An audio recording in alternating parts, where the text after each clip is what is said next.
네, 이 내용은 강청환 기자와 더 짚어보도록 하겠습니다. 이제 앞서 리포트 보니까 이재명 민주당 대표가 조만간 이제 당대표직에서 물러나서 본격적인 대선 준비에 들어간다 이렇게 나오던데 이게 좀 정확히 언제쯤으로 예상이 됩니까? 네, 두 가지 가능성이 있습니다. 하나는 주말을 지나서 다음 주 월요일 이 대표가 곧바로 사퇴하고 대선 출마를 선언하거나 또 하나는 더 기다렸다가 대통령 선거일이 지정되고 나서 사퇴하는 방안입니다.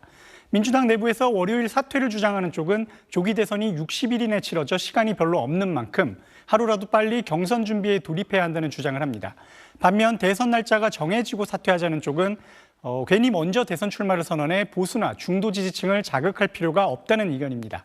다만 한덕수 대통령 권한대행이 8일, 즉 다음 주 화요일 선거일을 지정할 가능성이 커서 다음 주 월요일 또는 화요일에 하루 차이로 결정이 날 것 같습니다.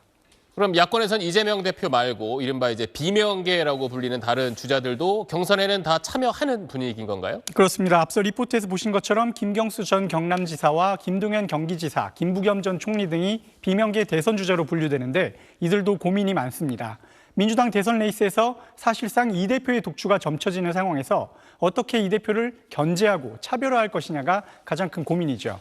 그런데 지난달 26일 이 대표가 공직선거법 위반 혐의 사건의 2심에서 무죄를 받으면서 가장 큰 차별화 지점이던 이 대표의 사법 리스크가 일부 풀린 것도 변수가 됐습니다.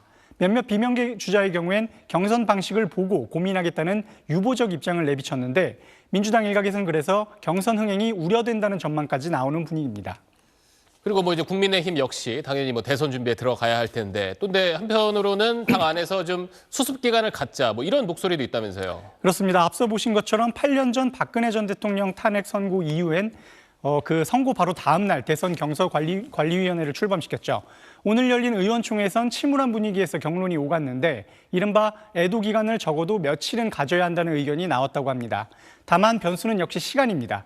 늦어도 다음 달 초 대선 후보를 확정해야 하는 만큼 2, 3일 정도 잠시 숨을 고른 뒤 다음 주 당내 경선 선관위를 꾸리고 대선 준비에 돌입할 것으로 보입니다.